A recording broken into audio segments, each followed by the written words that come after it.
Hace unos días volví a ver The Post, una película dirigida por Steven Spielberg hace ya más de 3 años, se estrenó en 2017, y que bueno, a pesar de estar ambientada a principios de 1971, en aquel momento cuando la vi me pareció muy actual.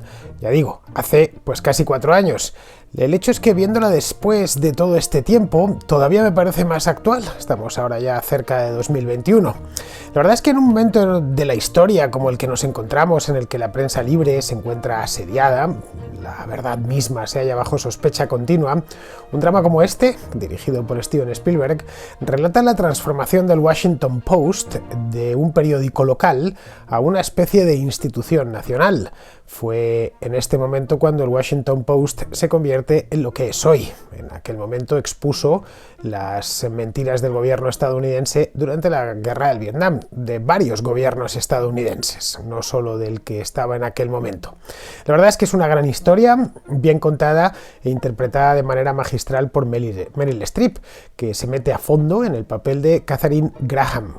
Katharine Graham era la editora del Washington Post en aquel momento, que a pesar de multitud de presiones que recibió desde todas partes, decidió que su periódico se debía a sus lectores y no al habitual cúmulo de intereses creados que siempre ha rodeado a la prensa, y que en aquel entonces, allá por principios de los años 70, la prensa era mucho más poderosa que hoy en día, pues los poderes fácticos eran más pesados, aún con los periódicos, con las radios y con las televisiones, de lo que son hoy en día, y hoy ya son mucho, así que podemos imaginar lo que sería aquello allá por 1971 o 1972. El hecho es que Katharine Graham no iba para heroína de la prensa libre, es decir, que no iba para editora de ningún periódico. Ella en origen era simplemente la esposa de Philip Graham, el influyente editor del Washington Post, que se suicidó descerrajándose un tiro en la sien en el año 1963. Fue algo terrible. Se metió un tiro en un cuarto de baño de su casa de campo, abandonó la ciudad, se fue de Washington, fue a esa casa de campo y sin decir nada, pues se suicidó en la cumbre de su éxito, dejando a su mujer, a Katharine, con 4 hijos y en un puesto para el que no tenía experiencia, aunque sí tenía preparación. Los Graham eran los propietarios del Washington Post y la revista Newsweek. El padre de Katharine, que se llamaba Eugen Meyer, había sido un banquero de Wall Street que llegó a hacerse muy rico en la bolsa, y que en los años 30 compró el Washington Post en una subasta cuando el diario se encontraba al borde mismo de la quiebra. Es decir, que para Katharine el Post era lo más parecido a su propia casa.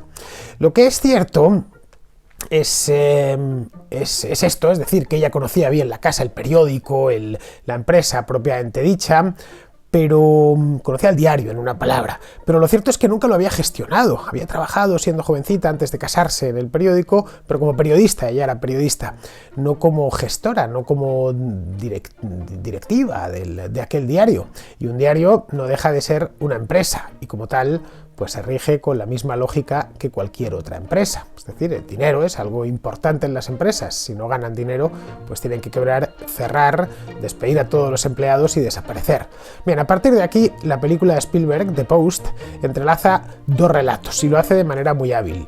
Uno de ellos es la historia de Ben Bradlee, que está interpretado por Tom Hanks. En aquel entonces Ben Bradlee era el director del Post, que es el que decide publicar partes de los papeles del Pentágono que les han llegado a filtración, a sabiendas de que la administración Nixon en aquel momento ha obligado a su competencia, al New York Times, a dejar de publicar una serie de extractos de esos mismos papeles. El otro relato, la otra historia, es el drama personal de esa mujer, de Katharine Graham, que es quien, a fin de cuentas, tiene que dar luz verde a Bradlee para que esos papeles que comprometen al gobierno se sigan publicando.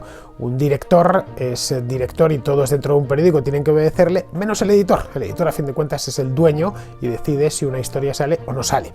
Bien, esta segunda historia es la que merece la pena, y lo digo sin desmerecer la de Bradlee, pero historias de periodistas valientes que se la juegan frente al poder, pues la verdad es que ya hemos visto muchas. Lo que no es tan habitual es la historia de un editor valiente, que pone en riesgo no solo su trabajo, como es el caso de un director de periódico que publica algo que no tiene que ser publicado, sino su propia empresa. Aquí, en este punto, es inevitable no comparar The Post con otra gran película de periodistas, o al menos, bueno, no sé si de periodistas, pero sí de periódicos, como Todos los hombres del presidente, la película de 1976, dirigida por Alan J. Pakula y escrita por William Goldman, que arranca en esta misma época, en 1972, con una investigación rutinaria del Washington Post sobre un robo fallido en el edificio de oficinas Watergate, en Washington, cerca del río Potomac. The Post, por cierto, y esto valga, no es propiamente un spoiler, porque es un detalle sin importancia, termina con una referencia visual, astuta, la verdad, y bastante inquietante, a ese suceso que cambiaría la historia de Estados Unidos. Pero bueno, las diferencias entre estas dos películas son evidentes. Pakula tuvo de su lado dos ventajas importantes. La primera fue la inmediatez. Todos los hombres del presidente se estrenó en 1976, cuando el cadáver político de Nixon, el real tardaría todavía 20 años en llegar, el cadáver político de Nixon estaba aún calentito. La segunda historia que tuvo, la segunda ventaja más bien que tuvo contando esta historia fue la velocidad. Nixon había dimitido 3 años antes, en 1973, esto para que nos hagamos una idea. Bueno, la segunda ventaja que tuvo fue la velocidad. A ver, me explico. Diréis, ¿qué es esto de la velocidad? No, por si alguno piensa que, no sé, Todos los hombres del presidente era Too Fast, Too Furious o algo así. No. Todos los hombres del presidente es una película propia de los años 70, una película muy inteligente y muy bien hecha, pero es realmente una historia de detectives. Detectives con implicaciones épicas y con dos héroes encarnados en Robert Redford y Dustin Hoffman. Bien, The Post aborda asuntos más variados y sobre todo, no sé cómo decirlo, más difusos. En su círculo de amigos, en el círculo de amigos de Katharine Graham, hay muchos demócratas que han tenido además cargos de responsabilidad en la administración demócrata tanto de Lyndon Johnson como de Kennedy. Pues bien, algunos de ellos estaban implicados en el inicio de la intervención estadounidense en Vietnam, especialmente durante el mandato de Kennedy. Eso, claro, a Graham le plantea un dilema clave. Creo que básicamente todos nos hemos planteado alguna vez esto, aunque en este caso estaríamos hablando de un dilema en la cumbre. ¿Qué está por encima para un editor de periódico? ¿La amistad? En algunos casos una amistad muy buena y profunda, o decir la verdad. Ese es un tema que se aborda bien en la película. Otro de los problemones que se encontró Graham fueron implicaciones legales y éticas de publicar esos papeles del Pentágono, desafiando una orden federal que había amordazado previamente al New York Times. El riesgo de provocar la ira del gobierno, en un momento en el que el Post era una empresa pequeña, que estaba creciendo, pero era pequeña y por lo tanto vulnerable, pues que además estaba a punto de estrenarse en bolsa y estaba muy delicado, la cosa como para andar tocando las narices al gobierno o directamente a otras personas que te pueden poner demandas y arruinar la empresa. Es decir, que ahí encontramos el drama de un empresario que tiene que anteponer, un empresario de prensa que tiene que anteponer la rentabilidad de la empresa ante la verdad o hacer su trabajo, que era ese. Pero la mayor batalla la tiene que librar contra sí misma.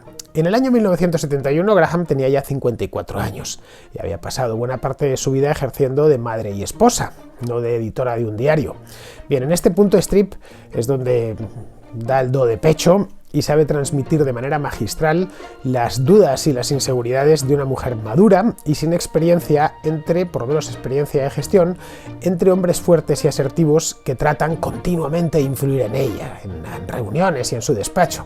En ese viaje que realiza Katharine Graham, se redescubre a sí misma y sale, por supuesto, como no podía ser de otra manera, muy refortalecida. Pero bueno, en este punto no penséis que se trata de, no sé, cine de autor o algo así, cine europeo lento y cerebral. No, de ninguna manera. Es un largometraje comercial con un objetivo claro, clarísimo, el de incidir en el papel del periodismo honrado y valiente dentro de una sociedad libre. Creo que la intención de Spielberg era esa, y lo otro son añadidos, adornos o formas de ir contando mejor la historia, o muchas veces simples coartadas. Bien, ese objetivo lo consigue con nota y lo hace además en menos de 2 horas.